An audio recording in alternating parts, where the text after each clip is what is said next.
Hi, I'm Debbie Georgatos. Welcome to my show, America, Can We Talk? Today, we're going to talk about Biden and the three Bs, Democrat Doomsday, Socialism, a bigger threat to America than the coronavirus, and Attorney General Bill Barr gets Bernie Sanders. And I'll tell you why these stories matter to you.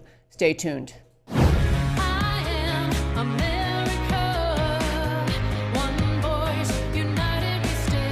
Debbie Georgatos, host of America Can We Talk, is an author, attorney, and political analyst whose mission is to inspire the American political conversation about preserving liberty in the best country on earth.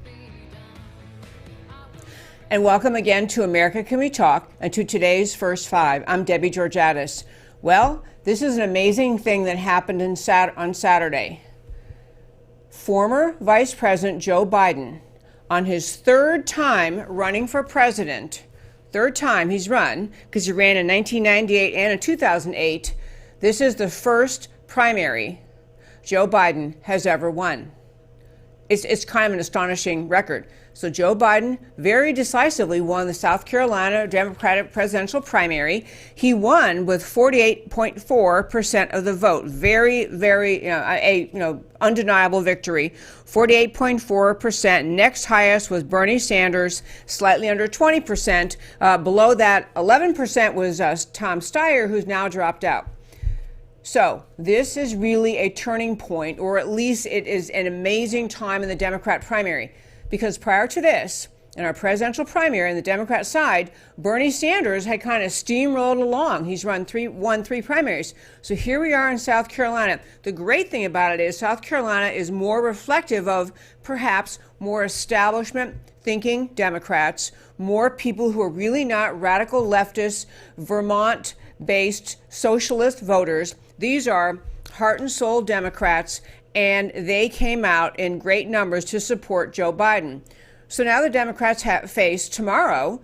Tomorrow's the big day, Super Tuesday. Many primaries happening tomorrow.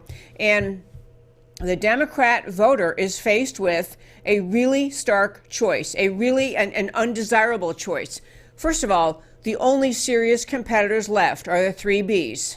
Joe Biden, seemingly increasingly stumbling, unable to remember what he's running for, what state he is in, can't keep simple facts straight. In fact, he got confused even after his victory, and he was interviewed by Chris Wallace, and Chris Wallace is running through with him the very serious problem the Biden campaign faces in having so many gaffes, misspeaks, just ridiculous kind of things. And even during the presidential debates on the Democrat side, Joe Biden, I looked at doing this, I decided not to do it because it's almost cruel, but you can cobble together a series of Joe Biden statements during the presidential debates when you should be on your game, on your top game, where he's stumbling through sentences and mumbling and not making any sense and starting over. This happens to him over and over and over and over. He's not your ideal Democrat candidate, but given the current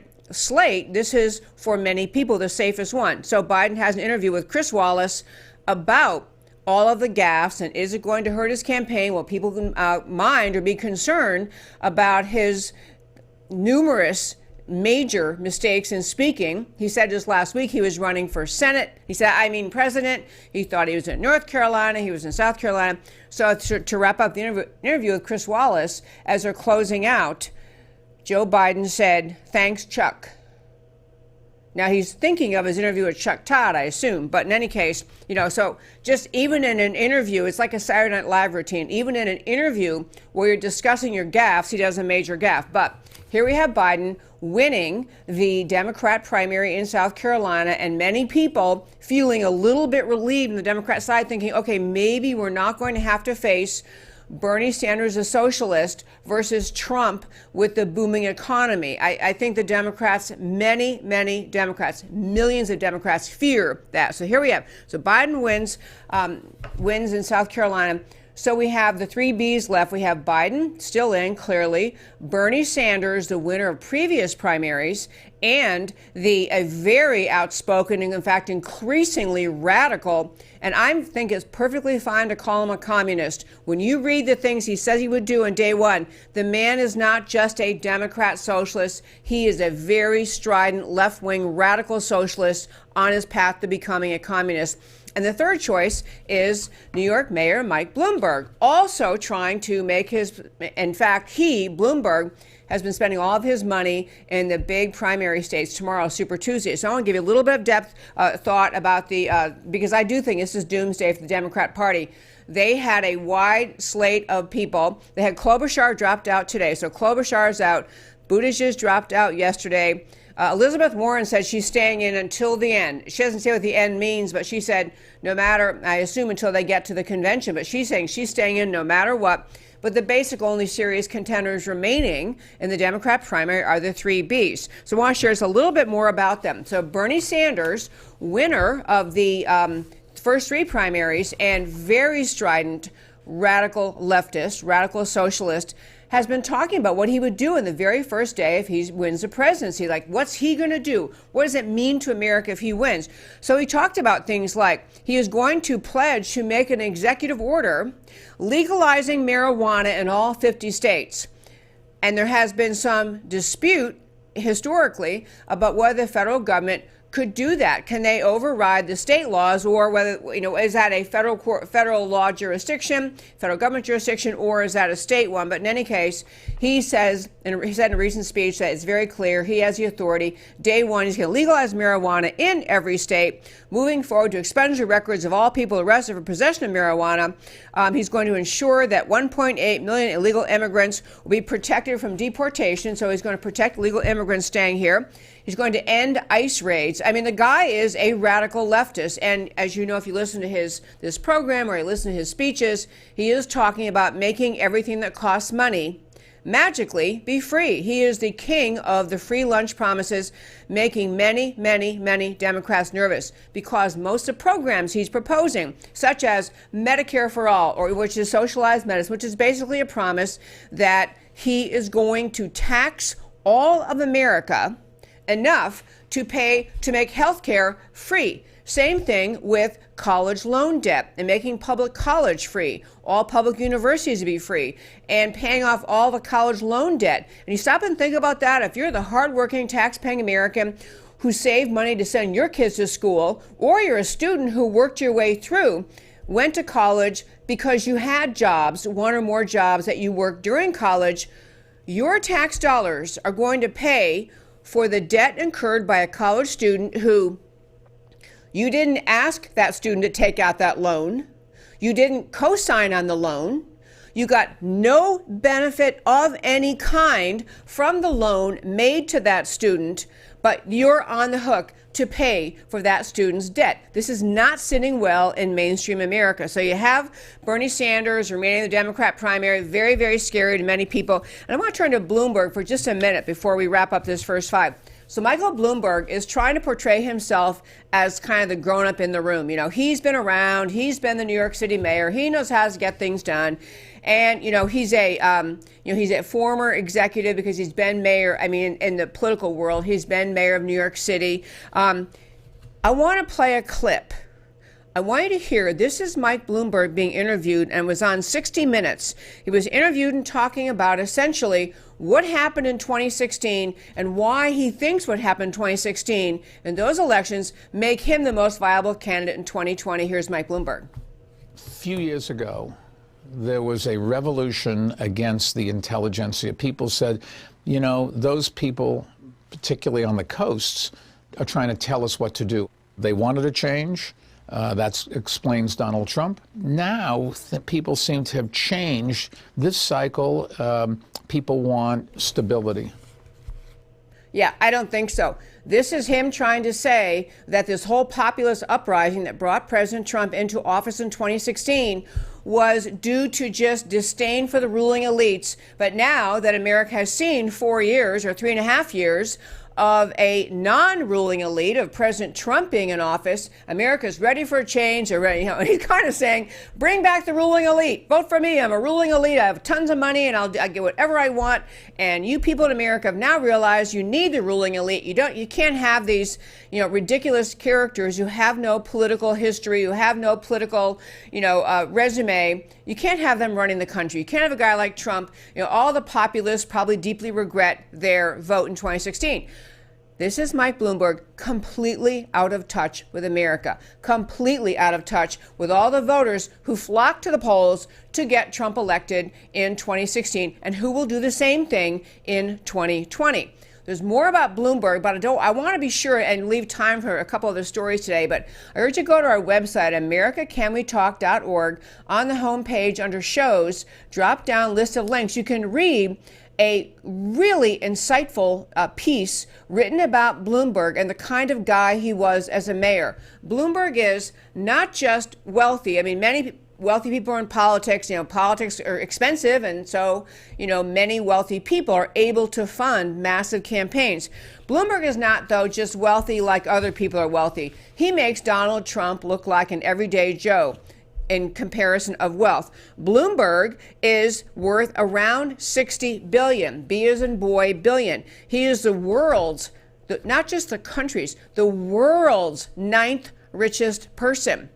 In his office as mayor in New York City, well known for bulldozing his way through to get whatever he wanted by spending money. Arm twisting, bribing. I don't mean bribing in the criminal sense, but I mean using his money to get his way. He's a little dictator. He is a little tyrant who thinks when he's going to buy this election, which he has been doing so far. He didn't even get in at the beginning of the primary season. He's been spending money in the big states that have their primaries tomorrow on Super Tuesday. This is not a guy who thinks he has to campaign and convince the common man. This is a guy who's spending his billions to pay advertising agencies to falsely depict him as a really swell, big, strong, wonderful leader, not who he really is. And I don't think the American voters can get behind him. But here we have the Democrats in a world of hurt, figuring out what they're going to do in 2020 because they have Biden, the practically senile, very unreliable, very scary, Bernie, the socialist, practically a communist, and Bloomberg, the little wealthy dictator. Every argument the left can ever make about Donald Trump not liking him because he's wealthy and the rich guy bought his way. If there's any chance on the planet Earth that Bloomberg gets a nomination, he will have bought it, and the Democrat Party knows it. And that, my friends, is today's First Five. So let's turn and talk about this, the coronavirus. First, I'll mention to you, I was at a policy conference over the weekend and had a great opportunity to connect and listen to different people, talk to them, people very close to the presidency, people very connected to Donald Trump. And I want to talk about the coronavirus and what the left is trying to do with it, and then what's really true about it. But I'm going to start with, there was CPAC was also this past, I was not at CPAC, but CPAC was also this past week. And at CPAC, Donald Trump, I guess I wasn't there. A friend of mine was there texting me during CPAC saying Trump was awesome, he was great, oh, wish you were here. So he did a great speech. But there was another speech there. I want to play a short segment. Larry Kudlow was there. And Larry Kudlow did a very, he's not Mr. Personality, to be clear. He's not this vivacious, energetic speaker. He's not a Trump in his speaking. But Larry Kudlow had a really great set of remarks to make related to the coronavirus and the presidency. And this, I believe, Matt the Wonderful, is clip one. And this is Larry Kudlow at CPAC. Right now, everyone's focused on the coronavirus. And I just want to say, I was on the air this morning suggesting that the world is not coming to an end.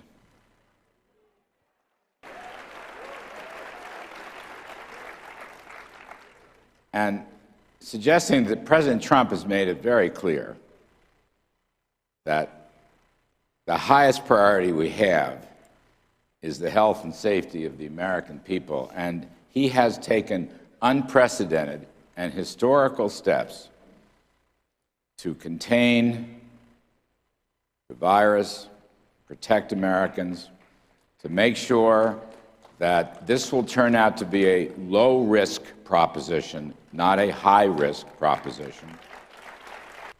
And it just goes to show you what a country with freedom can do, even with public health, which is what makes us different. We have the finest public health system in the world. The virus is not going to sink the American economy. What is or could sink the American economy is the socialism coming from our friends on the other side of the aisle.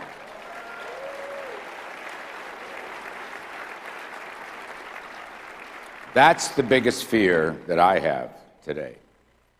And I spoke a year ago at this conference about dealing with socialism. And listen, Matt and Yvonne, I am perfectly happy to have a socialist candidate, so we will have it out. President Trump is more than prepared to show the world why what he called in Davos, Switzerland, the American model of free enterprise will whip socialism every time, hands down.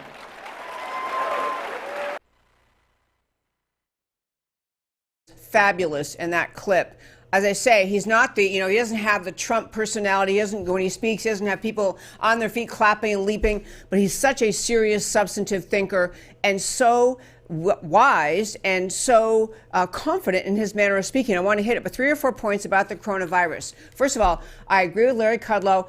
I say bring on the Bernie Sanders candidacy. I understand it's going to be an uphill battle. I understand it's going to be an ugly campaign season. I understand that Bernie Sanders followers really did mean when one of them said, if Bernie doesn't win the nomination on the first round, Milwaukee will burn. He threatened, a Bernie Sanders supporter threatened Milwaukee, threatened the Democrats. And if you read more and more about the higher echelons of advisors and supporters in the Bernie Sanders campaign, you will realize he has filled his campaign with radical socialists who are actually, in truth, communists. They're just smart enough not to call themselves that. He has filled his campaign with radicals. But I agree, bring it on. Let's have that debate in America. Let's have the American people really see what Sanders is proposing, really see what would happen to their budget, their family, their life, and what versus the amazing way that we are thriving now in America under the presidency of President Trump, who is putting in place free market, or as he said, I forgot his expression, American-style freedom, the American meaning of free markets. This is what President Trump is doing. But on the coronavirus, number one, the left is politicizing this in the most despicable manner possible. And the only way they'll stop is if their own voters and their own supporters tell them to shut up and start cooperating with the president. Let me start with this. President Trump shut down travel to and from China while the Democrats were still dithering around in the House and in the Senate trying to impeach him. Trump is trying to take care of America. Democrats are trying to destroy the right of the American people to choose their president.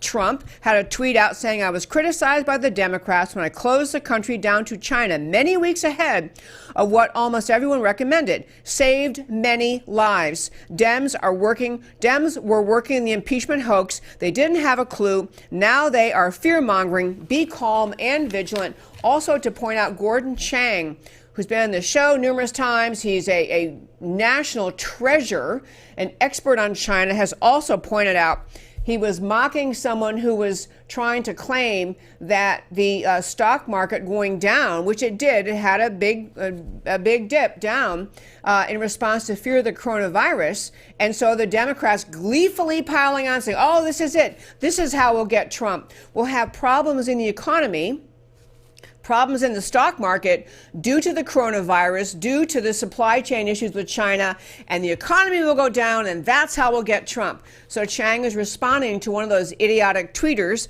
and he says, Trump slump. President Trump, by acting quickly in January, avoided a crippling, and it's a hashtag, COVID-19, which is referring to the virus, COVID-19 epidemic here, an even bigger market drops. Take a look at South Korea for what happens when a national leader moves slowly. Coronavirus outbreak was the other hashtag he was using. The point is, people who actually follow the facts are recognizing that the Trump team got on top of this. They put in place a travel restriction related to people coming back and forth from China, while the Democrats were still beating themselves up in front of national cameras in the House and Senate trying to demand that Trump be removed for doing absolutely nothing wrong.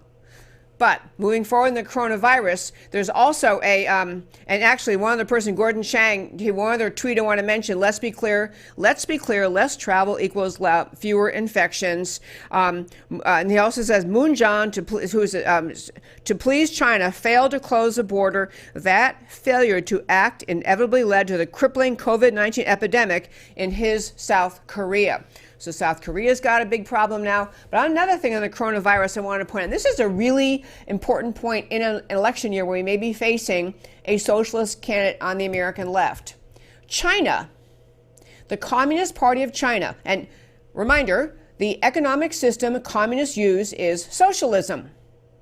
That's what their system is. The Communist government of China did just about everything wrong you could do when they became aware of this outbreak of the coronavirus. They hid it.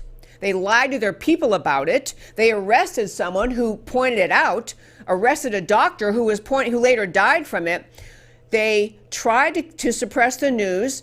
Fortunately, some little clips are getting out, so they're showing that Chinese authorities are literally running around and physically dragging people off of the streets who appear to show symptoms of coronavirus, dragging them off into who knows where they're sent.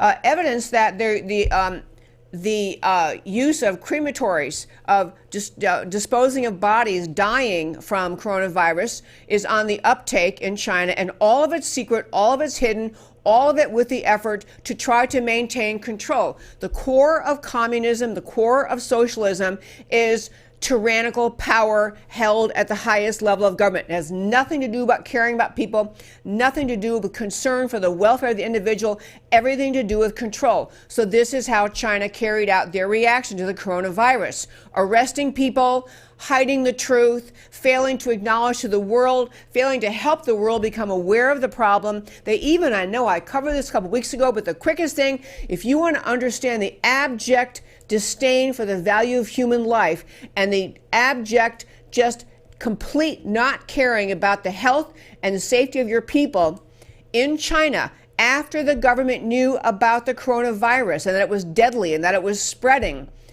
they went ahead with a public event they had planned ahead. They wanted to win a place in the Guinness Book of World Records for having the largest ever potluck meal anywhere. So literally, it was like 40,000 people show up at a government-sponsored potluck, everyone cooking in their homes. Who knows who in their homes had the virus? Bringing the food all together, laying it out, everyone eating everybody else's food. If you were trying to spread the virus, you couldn't think of a better plan. This is how the godless, atheistic, communist government responds to the needs of the people. I want to contrast that with what will happen in America. In America, we actually care about the value of human life. We actually have a country dedicated to preserving the health and safety of the individual, the freedom of the individual.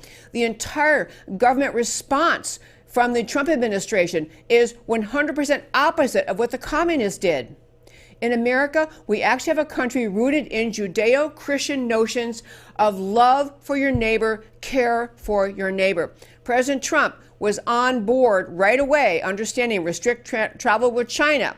As Gordon Chang pointed out, saving American lives, saving the epidemic from coming here in worse terms. We do have cases in America of coronavirus. We have had some deaths. We don't have a pandemic here. We don't have an epidemic here. We have some cases, and we have the federal government working with health officials around the country to get our response ready. Instead of cooperating, instead of helping, instead of getting on board two of the most outspoken, obnoxious leaders of the American left have been weighing in, trying to take political advantage of this horrific potential epidemic of coronavirus. You have Nancy Pelosi, who just that expression, never let a good crisis go to waste. This is what she must say to herself when she gets up in the morning.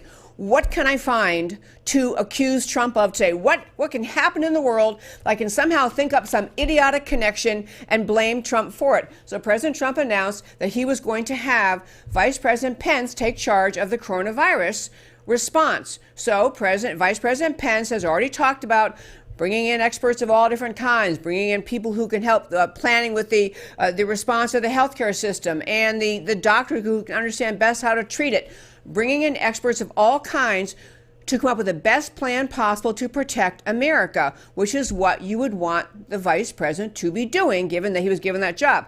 Nancy Pelosi, instead of saying, how can we help? I have some suggestions. Here's what I think we should do. She put out a press release attacking President Trump, attacking all of the good steps taken so far, and mocking what President Trump has put in place and trying to push herself to the front lines to say, don't worry, America, ignore that president over there. I'm in charge. Me, Nancy Pelosi. Don't worry, the Democrats in the House, we're going to take care of this. Ignore the president. I mean, just the most nasty, mean-spirited, small-minded, petulant conduct on the part of Speaker Nancy Pelosi.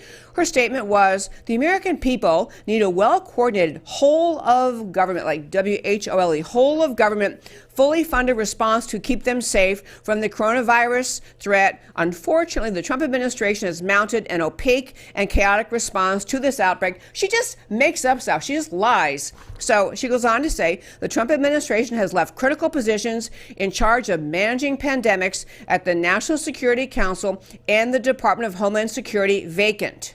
Okay. Because every single position was not filled in the National Security Council or at CDC or the Department of Homeland Security or any other place does not mean we don't have sufficient people in place doing what they need to be doing. She's pouncing on and trying to contort a simple and innocuous, irrelevant fact that some positions aren't filled in the NSC to say, see, the Trump administration, they're not ready, they're not doing the right thing. So she had a completely obnoxious and just honestly counterproductive attack mode response to the Trump administration's efforts to help America prepare for the coronavirus. No one is saying, to be clear, no one is saying, Trump isn't saying, Pence isn't saying, and Pelosi certainly isn't saying that if there were only a perfect response in America, a perfectly planned response, that we would have no cases, that we would simply keep the virus out of America. No one is saying that. Everyone understands we have a problem on our hands. Everyone understands a lot of it. In fact, the problem mainly came due to the Chinese communist, atheistic, socialist, communist government of China not caring about the welfare of its people or the welfare of the world, caring only about protecting its image in the world, trying to pretend there's no problem, hide the fact that they had a problem. This is what the Chinese government response was. So you have to get this thing. China causes the problem by, it appears as perhaps this coronavirus perhaps came from one of the bioweapons labs in Wuhan, where the coronavirus started. And they'll also talk about the wet markets being part of the problem. But whatever source it is or combination of sources, the Chinese government was the source of the problem. The Chinese failure to have, I'll tell you something. I want to hit one other point to understand the difference between how China will handle this and America will handle this. Even though the coronavirus is it's a respiratory thing and it spreads through the air, it also is spread through feces left on the ground, through unsanitary conditions, such as you find on the streets of San Francisco in this country today, such as you find all over China. There was a great lengthy piece, as one guy wrote, about having gone to China with his wife to pick up a baby they were adopting 18 years ago and could not believe all over China, young babies and children were wearing pants that had a slit in the crotch, so that would simply allow them to relieve themselves on the street, on the sidewalks, and leave it there. That's what they did. And so you have the coronavirus is spread in part by unsanitary conditions related to feces. And then you come to America and you have the American left celebrating San Francisco's just, do your business anywhere you want. Aren't we accepting? Aren't we modern and progressive? We don't care about sanitation anymore. So the left is compounding the problem. But back to where we are in coronavirus in this country. Much of what is happening in China with the coronavirus is due to the very nature of communist government, the secretiveness, the totalitarian nature of it, the fear of people speaking up because they don't want to be arrested or punished or silenced in some way, the government caring more about its reputation in the world than about the health and well-being of their own people. So we have coronavirus caused by communist government. We have the trade going back and forth between America and China, another whole wrinkle. People talk about the concerns about the supply chain problem. We had on the show, 2 months ago or so, a woman named Rosemary Gibson, who is an amazing author and expert who has written a book recently and is out talking about it, how America has outsourced the production of American medicines. That most of the medicines, even vital life-saving medicines for insulin for diabetes, antibiotics for a variety of problems, other life-saving medicines that hospitals rely on in the emergency rooms, in the operating rooms in America, even though we have all these great pharmaceutical companies that the left's always complaining about, most medications taken in America today on the shelves at your local grocery store were manufactured in China, because everyone thought it was a really swell idea to outsource manufacturing of all sorts of things off of American shores over to China and other places. And so now we have a potential threat in America. Medications may be either because in China, as the epidemic grows, they don't have sufficient people working, going to factories to produce the medications that they send here. They have not the American level standards in terms of cleanliness, in terms of regular inspection in the production of medications in China. So who knows who's working in those factories in China producing the medicines you're going to trust when you get to the emergency room, whether those people had come in contact with the coronavirus. So we have a medication problem. We have reliance on China for computers, for cell phones, for all sorts of components, even used in our military equipment. We have had a outsourcing of American production to China for decades under the auspices of many leaders in this country, not just Democrat leaders, but mostly Democrat leaders who had in the famous words of Obama saying, those jobs are never coming back, manufacturing jobs never coming back. So production of those things that are vital to us in China, that is now being severely threatened by the coronavirus. So this is when people talk about the supply chain concerns, that's what they're talking about. And this is not, to go back to my point earlier, the left trying very hard to blame Donald Trump or to say, if we have a recession, if we have a shortage, if we have a problem, it's all Donald Trump's fault. No. Trump inherited the plans of the American left for decades, permitting the outsourcing of all sorts of production of vital things like medications, computers, phones, military things. And now we're looking at the consequences. This is going to bolster the response of the American people in support of President Trump, who is on the mission of saying, America first, bring manufacturing home, bring manufacturing here where we have our standards of cleanliness, our standards of inspection, our standards of what we produce in this country that will be what we need to keep Americans safe. So we have the left, Nancy Pelosi. The other one, by the way, very quickly, Alexandria Ocasio-Cortez, who just, with her advanced degree in, does she have an advanced? No, she has a degree in economics, but she is mocking President Trump for choosing to put in charge of handling the coronavirus response in America. She's mocking Trump for putting Vice President Pence in charge of that. And she shot off with some completely idiotic tweet about, this is someone who literally doesn't even believe in science because he won't go along with her idiotic climate change stuff. So she, this first-term Congresswoman, former bartender, economics undergrad, takes a shot at the president in a tweet attacking him for appointing Vice President Pence to be in charge of the American response to the coronavirus. Her tweet says, Mike Pence literally doesn't believe in science. It's utterly irresponsible to put him in charge of the U.S. coronavirus response as the world sits on the cusp of a pandemic. I mean, and later there was another tweet by some other of the idiotic, moronic leftists in Washington saying, Mike Pence isn't even a doctor. Oh, okay. I'm sorry. No one said he was a doctor. No one said he was personally going to bring his medical knowledge to formulate the response to the pandemic threat, to form the response to the coronavirus. What he is going to do is act like a grown-up, gather people together, actual experts who can help us understand, what the threat is, what are the best methods we can embrace in America, we can adopt in America to keep the threat away. How do we handle cases? How do we handle testing? How do we handle cases already diagnosed? How do we keep the American public safe from the people who have been diagnosed? How do we go about eventually working toward a vaccine, which people are working toward? I'm getting all this to say that if there ever was a time that this reinforces or underscores the need to have grown-ups in Washington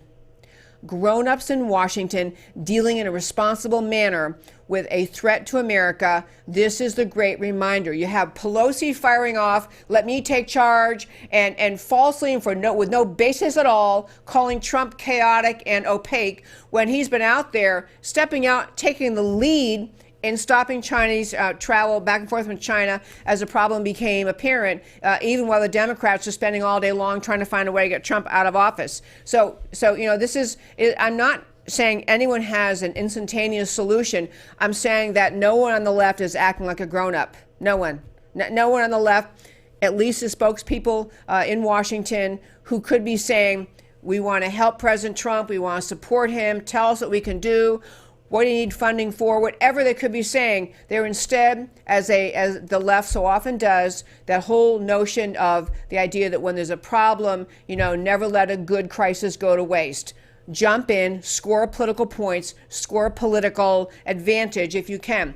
Back to AOC very quickly before I turn to my last topic for today. So she had that tweet out, and Senator Ted Cruz from the great state of Texas, Cruz got involved in the discussion, and he was basically just asking her, what is your expertise, or words to that effect. And she ended up saying back in a tweet, I hold, I got to get the, this was, by the way, it was AOC complaining that the reason that Pence shouldn't have responsibility to be in charge of the coronavirus response, he's not a medical doctor, he's not a health expert, as though, it's so idiotic, but she's trying to find a way to get political points, to look strong, so she's mocking him, Pence, because he's not a medical doctor or health expert, which no one said he was. His mission is to be in charge of collecting the people who will find the answer.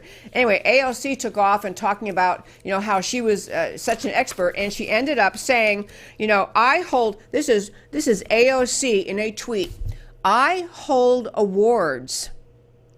AOC, Alexandria Ocasio-Cortez, I hold awards from MIT, Lincoln Lab, and others for accomplishments in microbiology. And you're like, you read it, you're like, dang, who knew? I thought she was just a bartender with an economics degree. She's talking in that tweet about winning second place in a high school science fair. Yeah, her language. I hold awards from MIT, Lincoln Lab, and others for accomplishments in microbiology. She won second place in a freaking science fair in high school, and yet she's mocking Vice President Pence as he's pulling together the team. I mean, folks, to wrap up this segment, I just want to say this is serious. Serious adulthood is needing and creating the response on behalf of America and putting our policies in place to protect the American people. The Trump administration has been stellar so far. They're putting a team together, and the left cannot, even in this time of crisis, cannot stand up and be the grown-up in the room. Understand we have to work together. Everything in the left is about grabbing political power, making political points. They have no business being reelected to anything in 2020.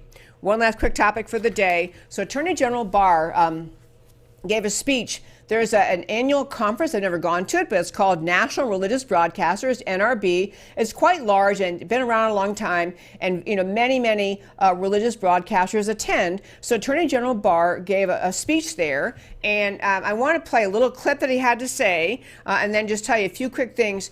What he helps you understand, he's actually just using different language, but he again does what I'm trying to do in this show so often, is draw a contrast between how leftists in this world think of the role of government and what America is really supposed to be all about. Here's Attorney General Barr. The passionate political divisions of today's world, and especially here in the United States, result from a conflict between two fundamentally different visions of the individual and the individual's relationship to the state.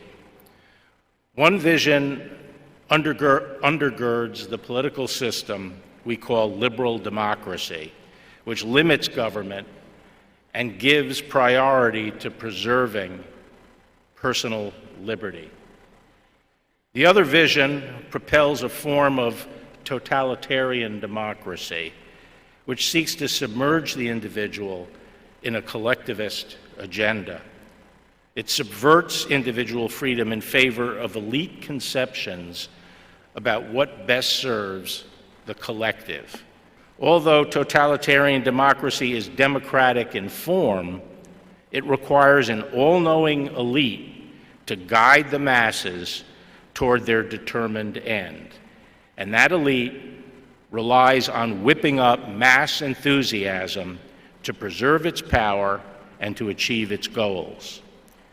Totalitarian democracy is almost always secular and materialistic, and its adherents tend to treat politics as a substitute for religion.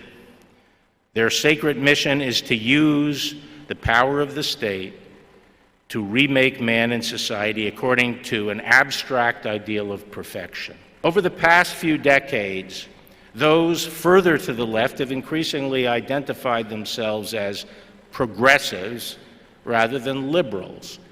And some of these progressives have become increasingly militant and totalitarian in their style. While they seek power through the democratic process, their policy agenda has become more aggressively collectivist, socialist, and explicitly revolutionary. The crux of the progressive program is the use of the public purse to provide ever-increasing benefits to the public and thereby build a permanent political constituency of supporters who are also dependent. They want able-bodied citizens to become more dependent, subject to greater control, and increasingly supportive of this dependency. The tacit goal of this project is to convert all of us into 25-year-olds living in the government's basement, focusing our energies on obtaining a larger allowance rather than getting a job and moving out and taking responsibility for ourselves. Okay, was that the best analogy ever? I love that analogy he's making, but basically, I mean, it's a comical way of describing it, so I like that because it's entertaining. But, you know, this whole vision of the 25-year-old living in your parents' basement is what the Democrats are trying to turn. I mean, the Bernie Sanders of the world, and pretty much all of them on the left, are trying to turn America into a dependent, a person who can't possibly think independently, whose main mission is to try to get more money out of government, more money in my pocket, more money to me so I can do whatever it is I want to get to do.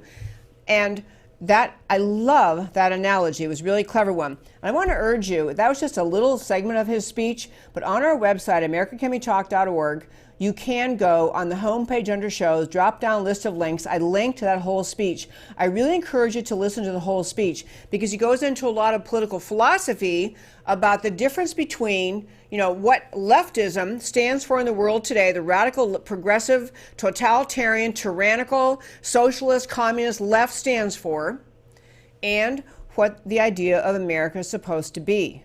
We have to recognize, people, in this 2020 election cycle, It's not, we don't have a choice between two parties that are still playing in the American ballpark.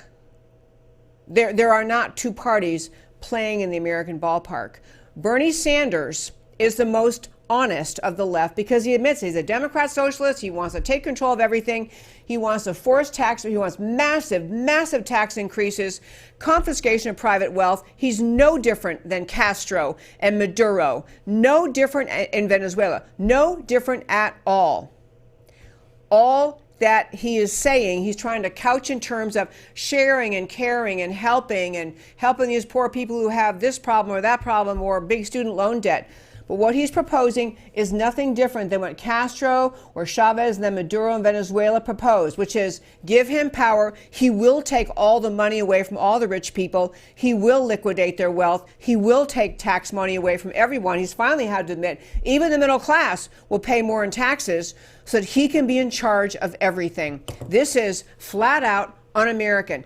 And Bernie Sanders is the honest one on the left when he lays out his policies, when he chooses his label. Because most of the people running on the left, maybe Klobuchar she's dropped out, but maybe she wasn't a radical leftist, but she's close. She's endorsed Biden. But the point of what I'm saying today is what we are facing in America is a growing number of people in this country who've been duped by the left for decades in their college courses, in their high school courses, in the political conversation in this country to think that they are entitled to everything they want for free. And Bernie Sanders is painting himself as the one who will ride down on a white horse and save them all and give them all everything for free. And it only can happen if the government in this country becomes extremely tyrannical. What Bill Barr is pointing out in that speech, it is the choice we face in 2020. It's a choice between perpetuating the kind of free market liberty we have in this country, the abundance, the opportunity for everyone, the prosperity, and the radical, deathly, tyrannical future that always will follow when a country chooses to elect a radical leftist and then lets that person actually have charge of the policies and the purse of the American people. A lot more to say on this, but we're time to wrap up the show today. Actually, by the way, all the things I talked about today, you can go to our website, americacanwetalk.org, on the home page under shows, drop down, list of links, you read all the stories. You can also, on the home page, click on the word subscribe. I have a one time a week, a Friday, once a week email. I put links to all the shows in the past week, broken down by topic, links to all the interviews we have during the week, so you can go and hear just the portions you want. It's a great way to catch up on the show on Friday or over the weekend if you weren't able to listen every day. It's also a great way to share the show, and I'd so appreciate if you would subscribe. You just go to americacanwetalk.org, hit subscribe, put your email address in, and you'll get the weekly email. I never sell, share, or in any way compromise that list. It's just my list, and I use it to talk to you, my listeners. So I always, at the close of every show, talk to you about why our stories and the topics we talked about today matter to you. So for today, we talked first about the Biden and the 3 Bs, the Democrat Doomsday. Democrat choices in 2020 are 3 old white guys, not what hyphenated America ordered.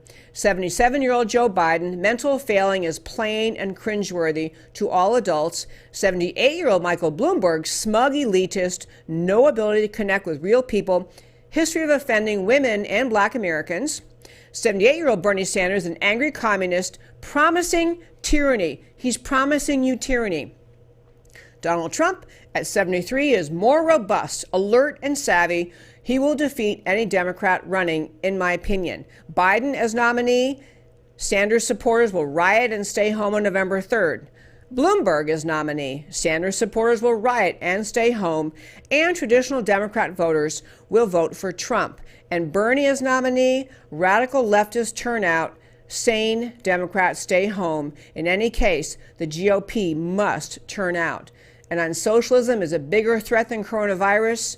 The Democrat playbook is worn out.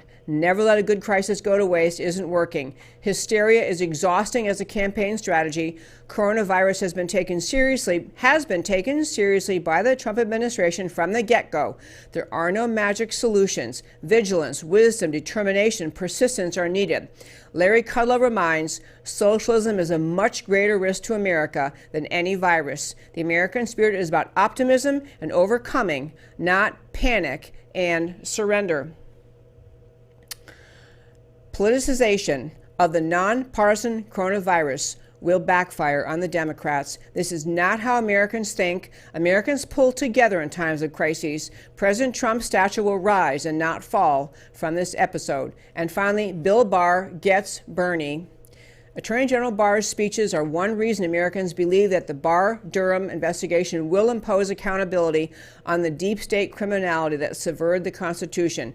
At Notre Dame, the Federalist Society, and last week at the NRB convention, Barr's speeches show him to be a deep thinker with sound knowledge of American history. He is not fooled by the themes of leftism. This quote from his NRB speech, "Progressivism's, Bernie's tacit goal is to convert all of us into 25-year-olds living in the government's basement, focusing our energies on obtaining a larger allowance rather than getting a job and moving out." Bingo, for sure. Now, on to draining the swamp.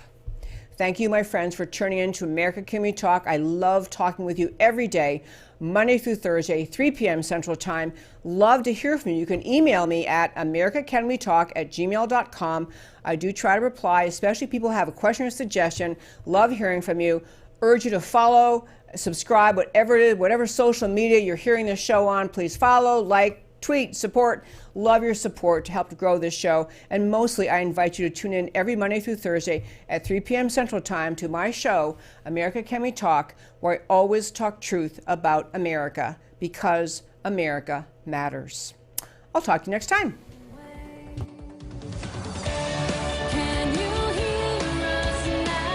America Can We Talk? Truth about America. Can you hear